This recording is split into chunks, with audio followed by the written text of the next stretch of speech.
A few years ago, an asteroid carrying an alien race called the Mimics crashes into Europe and quickly devastates the continent with their superior technology and the surprise factor. Soon people are rioting on the streets, demanding the world leaders do something before humanity is lost. After 5 years, when things look hopeless, an allied army of humans utilizing new mechanized suits wins a major battle in Verdun, and a special forces soldier named Sergeant Vertovsky is hailed as a hero after being credited with hundreds of mimic kills.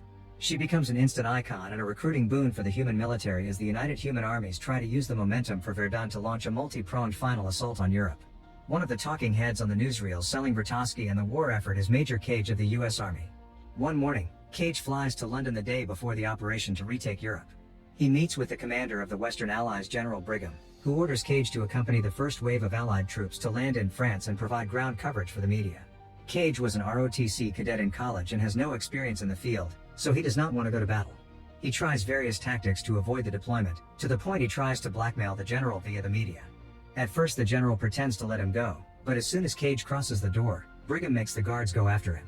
Cage tries to run away, but he barely gets to reach another corridor before he is tased into unconsciousness. Later in the afternoon, Cage wakes up on a pile of duffel bags at Heathrow Airport, which has been turned into a military base. A sergeant shoves boots into his hands before Sergeant Farrell takes over. It turns out Brigham sent orders to Farrell stating Cage had tried to desert and has now been demoted from an officer to private.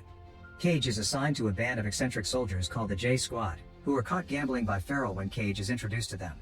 As he scolds them, Farrell makes them eat the cards before instructing them to get Cage ready to deploy with them tomorrow. Hearing Cage is a deserter that thinks he is above battling puts him on everyone's blacklist, and Cage is sent to training.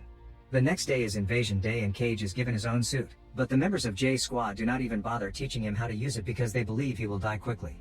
Cage watches everyone move freely and find their favorite weapons with ease, but he feels nervous and lost. On their way out, Vertovsky leads the army with pride, yet Cage still tries to escape. However, the others drag him back quickly. All the planes take off swiftly, but as soon as they are about to drop onto the French coast, the back of their airship suddenly explodes. The squad drops down prematurely, but Cage is so scared that it's not until the explosion fire comes closer that he drops as well.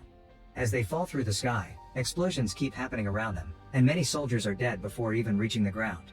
Even though the operation to retake Europe was supposed to be a surprise attack, the mimics seem to be completely prepared with a proper ambush and proceed to slaughter the humans without mercy. Cage lands properly but still has not been able to remove the safety from his weapon, so he runs around in panic, watching how people are dying all over the place. Both crafts and humans seem to be catching fire, and Cage ends up falling when a plane crashes near him. Vertovsky comes out and begins fighting with outstanding ability, but after exchanging a few blows, she is distracted when she sees Cage on the ground and something hits her from behind, instantly killing her. Cage immediately rejoins the J Squad and they try to form some sort of plan, but suddenly a mimic comes out of the ground and attacks them. As the other soldiers desperately shoot at the creature, Cage finally manages to unlock his weapons as well, helping destroy the alien and feeling proud of it. Unfortunately, there is another alien incoming, and Cage refuses to go without a fight, so he grabs mine and holds it while the blue mimic jumps on him, killing them both. This causes the alien blood to drop on Cage and enter his body. Suddenly, Cage awakes in a panic on top of the duffel bags, with the same sergeant giving him the boots and Farrell again taking him away. Cage is confused, especially when he guesses everything Farrell is about to say, proving the battle had not been a dream. He goes through the meeting with the J Squad, putting the suit on, and getting on the plane exactly the same way, guessing what everyone will say to him. The explosion happens again, and this time, Cage remembers to drop faster. As soon as he lands, he remembers his companion dying and tries to warn him, but he is not fast enough and the guy dies anyway. Next, Cage sees Vertovsky and pushes her to the ground, taking the shot for her. Seeing him wounded, Vertovsky takes the chance to steal his suit's battery, and at that moment another alien kills him. Once again, Cage wakes up at the airport. Understanding that everything he saw is real and they will be jumping right into an ambush, he tries to warn Farrell about it, trying to prove his story by calling each J Squad soldier by name and revealing where they hid the cards. Unfortunately, he is not believed, and Cage is sent to the plane with tape over his mouth. The plane explodes, and Cage drops to then immediately save the other soldier, only to get killed instead. Cage finally understands that dying resets his day and begins using him to his advantage. Nobody believes what he says, so he just jumps into battle and tries his best to save people while getting killed over and over again.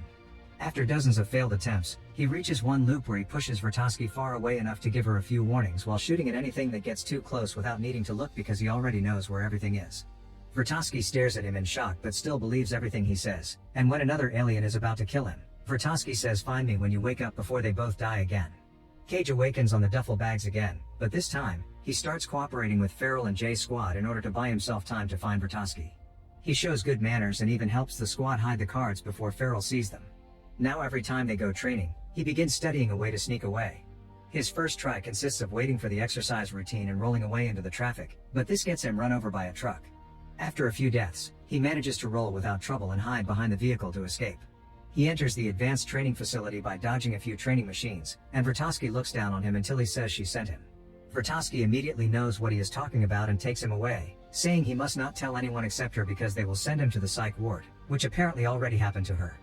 Then she takes him to see Dr. Carter, who immediately believes everything and checks if this is the first time they are talking.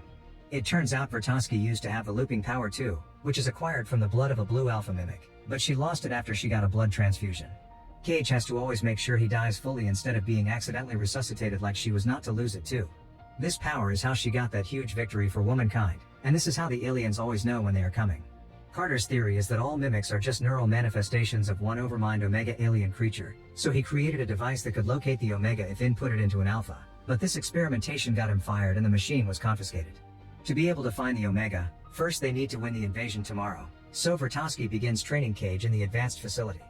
The training machines are too fast and Cage cannot defend himself, so when he gets hurt, Vertovsky shoots him to restart the day. For the following 100 loops, Cage goes through the same routine over and over. He finds Vertovsky, explains everything from zero, and jumps into training right away. He gets better each time, learning patterns and managing to last longer in training almost like an expert, but Vertovsky still has to shoot him at the end of it every day. After being shot for the zillionth time, Cage has a vision of the Omega in a dam in Germany before waking up. He immediately goes to Vertovsky and Carter, who believes the visions are due to Cage in effect being an alpha now thanks to the blue blood. Now their next step is to survive the invasion to be able to escape to Germany afterward. Now the duo spends each loop discussing strategies with the knowledge Cage acquires, and in the morning they enter the battle ready to fight. Through hundreds of loops they fight and kill mimics over and over, dying every time and barely getting to advance a step or two on the field. Spending all this time together makes Cage develop affection for Vertovsky, even if she does not remember him to feel the same, so when in one loop she dies early in the fight, Cage begins to wonder if this is worth it. During the few loops, Cage does not bother with the battle and tries to escape the base. Other soldiers try to stop him, but Cage goes through it so many times that he learns their moves and dodges them with his eyes closed. He takes a bike to the city and tries to get drunk at a bar, but at that moment, the aliens arrive through the river. Seeing civilians die makes Cage go back to training, impressing Vertovsky with his new skills. The next time they see Carter, he has found out the exact location of the dam, but Cage already knew and thinks it is pointless information if they cannot escape the invasion. Once again, Cage and Vertovsky go through a bunch of loops on the beach, killing mimics without mercy until they finally manage to run to a hill. Carter tells Vertovsky what vehicles not to take since apparently, this is not the first time they are here, but he has not been able to escape the aliens yet. They get in a car with a trailer and speed up to reach the road as they avoid the bullets shot in their direction. The radio announces the aliens have reached London as a mimic jumps on top of the trailer, quickly attacking with its tentacles. Taking advantage of the resulting hole in the car, Cage pops out and shoots at the mimic, immediately destroying it. As the duo drives away, Cage tries to bond with Vertovsky, revealing the details he learned from other loops like her family situation. This time Cage learns that Vertovsky used to have a significant other. He had been a soldier too, and she had to watch him die hundreds of times until she was out of the loop and he was dead for good. Eventually the car runs out of gas and the suits run out of battery, so they leave them behind and enter a farmhouse they find near the road. There is a helicopter in the backyard, and Vertovsky wants to use it to get away. Cage buys time by offering to patch up her wounds as he points out why the helicopter is a bad idea. Vertovsky realizes Cage is trying to make her stay and demands the truth, so Cage reveals they have been here before many times and she always dies. He has not found a way to fix this, so he wants to continue alone. Feeling offended, Vertovsky gets on the helicopter anyway and tries to fly off, but she does not know how to pilot it. After struggling with it and destroying the house in the process, the helicopter crashes and Cage has to watch her die again before the aliens arrive and kill him. In the following loop, Cage goes to Vertovsky, but seeing her face makes him feel guilty and he decides not to tell her anything. When he gets ready for the battle, he asks for extra ammo and does not even bother with a helmet, not needing it to kill a bunch of mimics with ease thanks to his looping knowledge, and he escapes the area again. After a few tries, Cage learns to pilot the helicopter and finally makes it to the German dam alone. He sneaks around carefully using flares just in case, but when he finally makes it to the center of the building, he is devastated to find it empty. At that moment two mimics block his path and shoot him, but before he can lose blood, Cage jumps into the water in order to drown. During the next loop, Cage goes to Vertovsky and Carter to tell them the Omega is not in the dam. They figure out the visions and Vertovsky's success had been all a ruse by the Omega mimic overmind to lure the humans into invading Europe, where they would be ambushed and annihilated. With no other leads, the device Carter made becomes their last shot, but unfortunately it had been confiscated by Brigham. Vertovsky and Cage make their next plan to recover the machine. They go through several attempts to get into the admin base, learning the pattern of the guards and every employee in the building to move undetected through the building and safely take the elevator. When they finally reach Brigham, they tell him they have had this conversation many times. To prove it, Cage predicts everything the secretary is about to say or do. Impressed, Brigham takes the machine from the safe, saying he wants to be the one to use it, but Cage refuses because it can go wrong and he cannot loop. Brigham gives them the machine and lets them go, but it is a trick again. Outside his guards are waiting and they try to arrest them. The duo immediately runs back to the parking lot and steals a car to drive as fast as possible, having to dodge all the bullets from the guards chasing them. While Vertovsky drives, Cage injects his leg with the machine and his eyes go black as he starts to have a vision. It turns out the Omega is underneath the Louvre Museum in Paris. Cage wakes up and tells Vertovsky about it as she manages to drive into the street, but the shooting keeps coming and suddenly, a soldier in a mecha suit blocks the road. With the suit's strength, he manages to stop the car, and the crash causes the duo to lose consciousness. Some hours later, Cage awakens strapped to a hospital gurney and under arrest. He realizes he is out of the loop now because he was given a blood transfusion. As he struggles with the gurney and falls trying to escape, Vertovsky shows up and frees him. She intends to kill him, but he stops her just in time to explain he can feel he cannot loop anymore. Afterward, Vertovsky breaks the two of them out, and they carefully sneak back into the base thanks to Cage's old security knowledge. They only have 3 hours before the invasion and they will need soldiers to be able to kill the Omega without the loop. Cage decides to approach the J Squad and to convince them he is telling the truth, he reveals a bunch of their secrets that he has learned during previous loops. The squad is impressed, but they are not sure they want to follow a stranger. Luckily, the famous Vertovsky comes forward and immediately wins their loyalty. In the morning, the squad gets the suits, but instead of joining the rest of the army, they steal a plane and fly away. Cage reminds everyone not to kill the blue alphas or they will reset the day. They must only kill the orange aliens. He does not want Vertovsky to come because he cannot reset her death now, but she refuses to stay behind. When they make it to Paris, the mimics immediately begin shooting at the plane, intending to protect their leader, and the first soldier dies.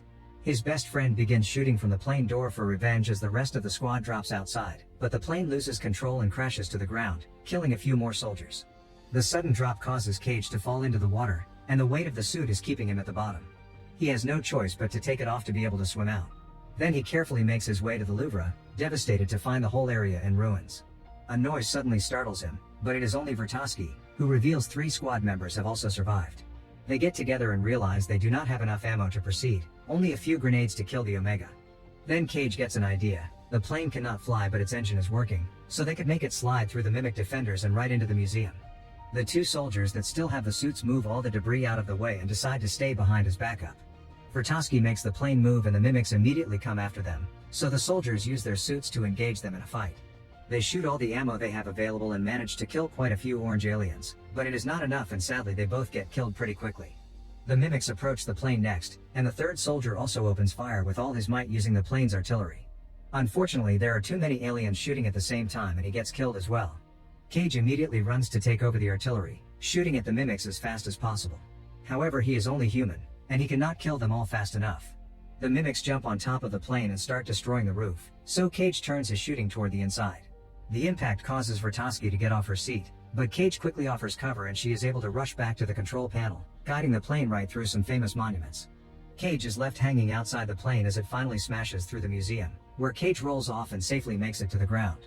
Vertovsky survives the crash as well thanks to her seat and grabs all their remaining weapons before joining Cage. The duo begins running through the main museum floor, although Vertovsky is slower because her leg is hurt. They shoot a few aliens in the way and Cage then drops a grenade before they jump into a hole in the floor, only to land on top of a car in the underground area. Debris is about to fall on top of them too, but Cage rolls them away just in time. While they hear the mimics on the floor above trying to find a way to reach them, the duo notices the area is flooded and realizes the Omega is hiding underwater. At that moment an Alpha makes it to the area, and they quickly hide behind debris to make a plan.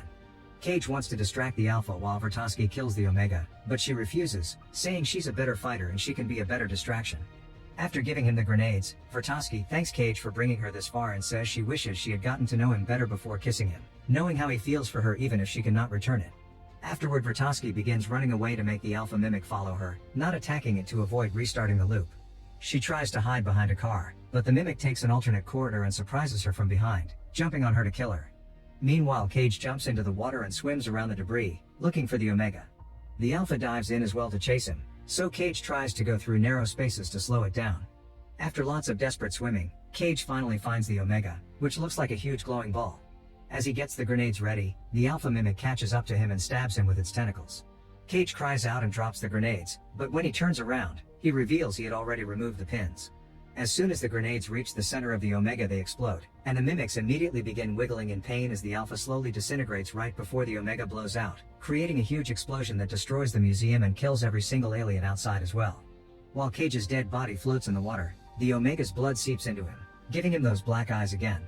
Suddenly Cage wakes up and finds himself on the helicopter trip to London from the morning before the invasion. To his shock, not only he is alive, but everyone in the city is celebrating. It turns out that after a mysterious explosion in Paris, the mimics have all died off and now the human forces are sweeping through Europe without resistance. The next day they will advance to the Western Front and claim victory for good. Afterward, Cage goes to the airport base, where he is glad to see all the members of J's squad are alive and well. Next he goes to the training facility, where he is received with respect because he is still a major and never lost his position. Cage finds Vertovsky at the usual spot and she greets him with the rudeness of a stranger, making Cage laugh.